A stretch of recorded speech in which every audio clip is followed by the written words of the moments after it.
In the last few years, I've been able to make millions of dollars in sales with dropshipping and e-commerce. And it feels like it was just yesterday, but I remember when I was first starting out as a complete beginner, I thought it was literally impossible to even get my first sale. I tried watching all these different videos online, but none of them ended up working or helping me at all. Back then, I promised myself that if I ever finally figured everything out, that I would be the one to help everyone with a video like this that I wish I had when I was first starting out. So that's why we're here today, because I'm going to show you exactly how I did it and became successful with it so that you can launch your first successful store this year. I'm telling you guys right now, it's really not rocket science. It's actually a pretty simple process, which if you didn't know, always starts with finding a winning product. Now, so many beginners always get confused when they start doing product research because they always ask me, what products am I allowed to start dropshipping? And they also ask me, which niche should I pick for my product?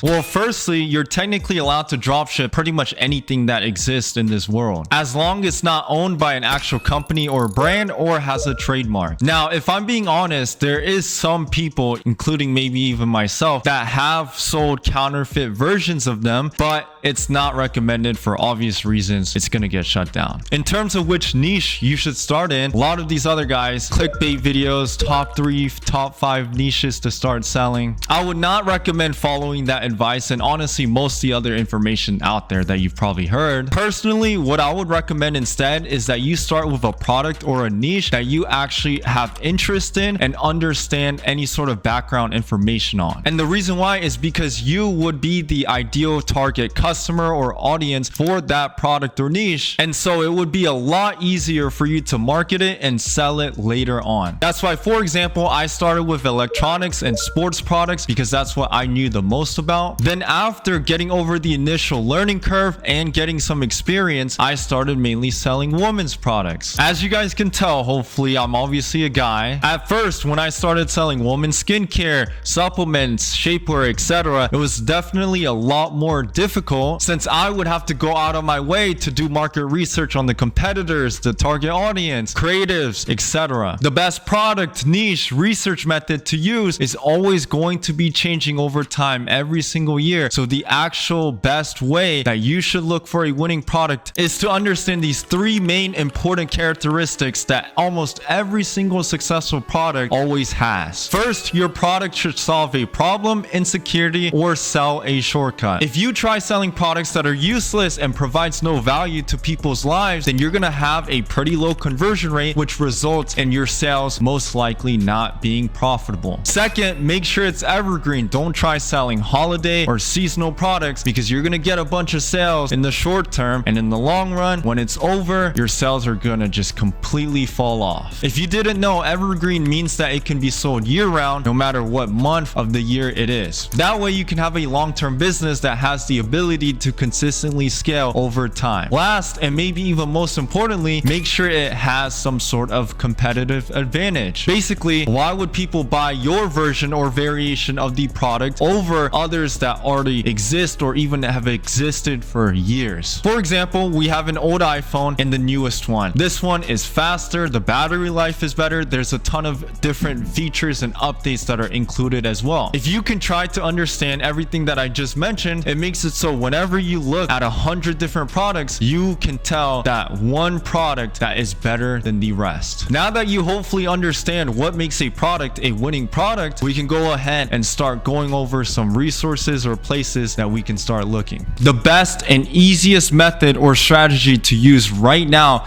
is where you take the top recent trending products on TikTok Shop and go ahead and run ads on Facebook with it. UGC content like this performs a lot better and gets a lot more conversions and sales than regular content like this, because having kind of like a review of an actual person or face behind the product builds a lot more trust. Previously, the best method that a lot of people used was either organic marketing, where you post organic content on TikTok, Instagram Reels of your product that you film yourself. Before the introduction of the TikTok Shop feature, the best way was to either do organic marketing or running TikTok ads. That's why now it's a lot better to take the products and our videos from TikTok Shop and just move it to a different platform like Facebook Meta, where it's not as saturated or competitive. We can go ahead and try using the most common product research method, the TikTok burner method, to potentially find some good options. If you've been living under a rock and you still don't know what the burner method is, it's basically where you just create a brand new TikTok account and optimize the For You page to show you videos and ads of dropshipping products. Our first one seems to be this crochet shell bag, which, as we discussed earlier, it just looks nice and cute, but it doesn't actually provide any value to people's lives. I mean, at least they had a decent creative or video idea. They're trying to make the viewers feel bad. A lot of these organic dropshippers that still exist for some reason started making posts with these fake stories to make people feel bad. It's either family, race, things like that are involved. Now, at first, you will get random videos like these where it's not about a product that we can start selling. You kind of just have to scroll through them, scroll through them, scroll through them, scroll through them, and there we go. We have one right here. So we'll like it, engage with it, comment on it, and now we can continue. We finally found another one which we can go ahead and interact with to help the algorithm. And I mean, this product is funny, but it's not the best if you want to actually make money. We can also start browsing on the TikTok shop as well. The only thing is that there's not really too much information or details on the website. Other than using the search bar to find a product that you already had in mind, there's not really too much filters or options to find one. If you put enough time, effort, and doom scrolling into it, it could definitely work. But there's another method you could try that might be a lot better or efficient, which is why a lot of people out there prefer to use a product research or ad spy tool instead. There's a few different options out there, but the one that I personally use is this one called AutoDS. It is usually $20, $30, $50 a month, which isn't bad because there's others that are like $100, $200. But I'll make sure to leave an exclusive link down below in the description where you can actually get started with any of these for just $1, which is pretty much free. All right, so as you guys can see, not only do they have the product research toolbar, so the ad spy, trending products, TikTok analytics, and if you couldn't tell by the name, they are also a supplier as well. And if you didn't know, if you click on the orders tab and click automate your orders, you can actually automatically have everything shipped out as well, which is pretty nice. All right, so as you guys can see, there's definitely a pretty big difference. We have all the different categories and niches up here, as well as the filters, search bars for country, currency, country again, where it ships from. So as you guys can see, we're on the product research tool, and it has all the different categories on top, as well as where it ships to, the currency, where it ships from, price range, and supplier, as well as a search bar and filter. It actually kind of also helps in the sense that these are all the wholesale prices that you're looking at as you're doing product research. Whereas if you do it through the burner method, you also have to actually look it up on another supplier's website to get the real price for wholesale. Here's also the ad spy tool. It has Facebook, Instagram, and TikTok so that you can spy on all the competitors, do the market research, see the data. The ad spy tool not only helps with just finding the product, but also running your marketing as well, getting a ton of different ideas and creatives from these videos. I don't know about you guys, but I would personally much rather use a tool or a platform to do product research on. I mean, it's also nice it works as a supplier, and it also has an AI store builder. But yeah, once you found the product that you want to move forward with, then now it's time for the second step, which is to set up your own Shopify store. I'll also leave a link down below in the description where you can start for free,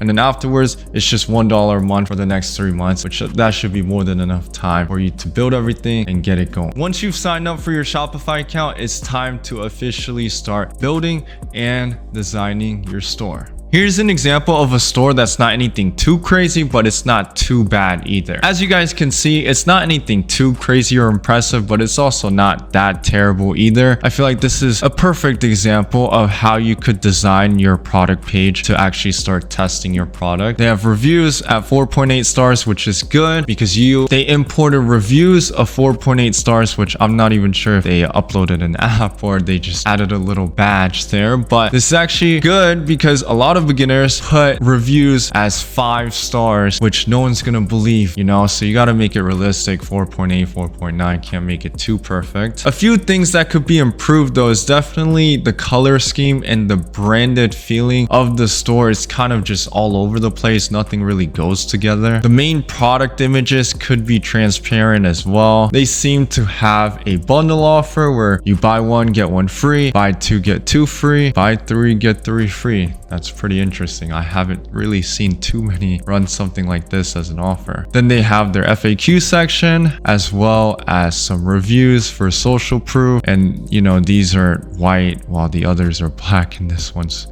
orange. This probably took them like 20-30 minutes to make, but you guys should be aware that when you're testing, your store does not need to be anything more crazy until you start getting higher volume, 5-10 sales a day, 10, 20, 30, 50, 100k a month. It's kind of pointless to spend hours or days on working on your store. It just needs to be good enough to test so that it doesn't look like Temu or AliExpress and doesn't look too sketchy. And also another thing that they did correctly was make it a branded niche / general store. Their brand name, which is Lasset, does not have anything to do with the product, which makes it so they're able to test as many as they want under the same Shopify store as well as the same domain if their product happens to be a fail. I'm not gonna lie, I used to believe in starting with a one product page from the start, but now I have seen that it is definitely a lot more efficient to have a branded general or niche store instead, so that you can continuously test as many products as possible as fast as possible without having to create a whole new Shopify account, verify everything and update everything over and over again. It can just be done on the same one. By the way, one thing I should have mentioned from the start is that the whole point as you're going throughout the entire process of dropshipping is that you want to make it seem as if you're not a dropshipper.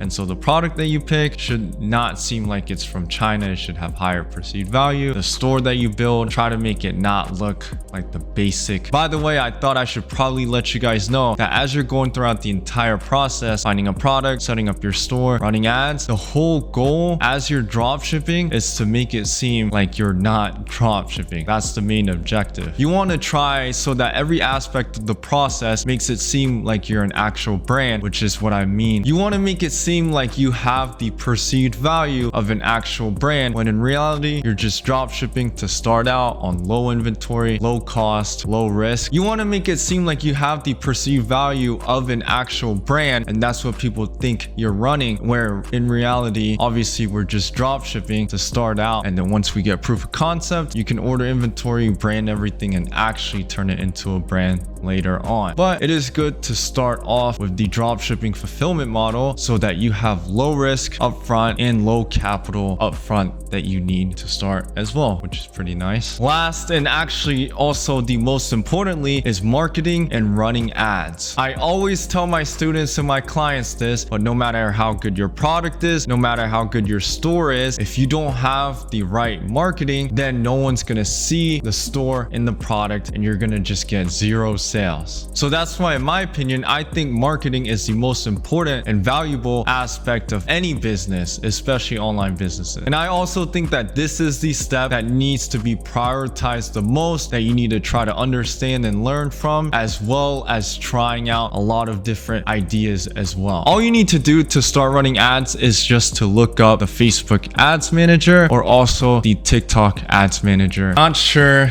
if you're aware, but here's the thing. I know earlier in the video, I remember telling you guys that me and most others nowadays run on Facebook/Meta now instead of TikTok. There's always going to be pros, and then there's always going to be cons. There's always got to be a balance, you know? If you were not already aware, Meta ads perform better because obviously older people use it. Older people have more money, disposable income, and they don't doom scroll as much. But because you get a higher quality audience, audience, it does cost more money to spend on ads for your CPM or CPC as well. The main thing I thought I should mention is the fact that if you don't warm up your account, or if you don't have an ad account or an aged account, Facebook and Meta, they shut it down for whatever reason. Mark Zuckerberg just don't want to see beginners winning. So just try to use or borrow an aged Facebook account if possible. Should help with that. And there's also a few other tricks you could use. Now, TikTok ads are cheaper to run. It is also faster to test than Meta. In my opinion, it takes less time to actually gather data and optimize the pixel. I think for the most part, if you test on TikTok ads, you can do it within 24 hours. Whereas Meta ads, you probably don't want to turn off your test campaign on the first day. Probably let it sit for at least 2 or 3 days spent. TikTok is a lower quality audience, which means it is slightly cheaper to run. The one thing though, I will say that I always loved about running ads on TikTok is the fact that you can do what's called the Spark ads, which is basically where if you had a video go viral organically, whether it's from the brand account or from an influencer or an affiliate, then you can actually take the code from the video, and once it stops getting views naturally, you can actually run ad spend and continue scaling. If you're wondering which one should you start off on, well, there's never a right or a wrong answer. You can make sales running ads on TikTok or Facebook. Some products or audiences or niches work better on one or the other, and the ad style or the content style is of course going to be different, and the different types of ad or content styles on each platform is going to be different, because since there is 2 different age range and audiences, the content style that performs better or worse is different. So that is one thing to keep in account. Overall though, the testing and scaling strategy with the daily budget, amount of ads, things like that is always going to be the same. You should be doing each product test for 1 to 3 days. The daily budget, it can be 50 to 100 per day. With the actual ads themselves, make sure you're at least testing 5 to 7 unique creatives for videos. Or now, if you can't find good content with your product online, you could also test with 10 native static image ads. Set it up as a broad CBO campaign. People always starting out who are beginners think it's better to use keywords or interest or targeting. All it does is make it worse. If you have not even gotten your first sales yet, there's no way you're going to outperform or outsmart Facebook or TikTok's algorithm. Just let their AI do all the hard work for you. There's 2 outcomes that could happen after you start. First is if it was break even or unprofitable, you need to think to yourself, now in terms of scaling from $100 to $1,000 to $10,000 a day in sales, all you need to do is literally just spend more money on ads. That's why I truly think dropshipping or branded dropshipping or MOR dropshipping is truly the best online business model to start, especially for beginners, even anyone, really. There is literally no other business where you can start with pretty much nothing and have the ability and potential to scale to hundreds of thousands in sales the same year, or even millions the same year. Well, I really hope I was able to help you get started, and I appreciate you guys a lot, especially the ones that are still watching right now. I did miss you guys a lot because I was just busy with life, a lot of personal business stuff going on. So if you guys want me to start posting more again, then just let me know some ideas of what y'all want to see. Also, make sure y'all like, subscribe, turn on notifications, all that kind of stuff. We started the video at night and now it's the morning with the sun out, so I do have to go to sleep. So for now, thank you for watching, and I will see you in the next video. Peace out.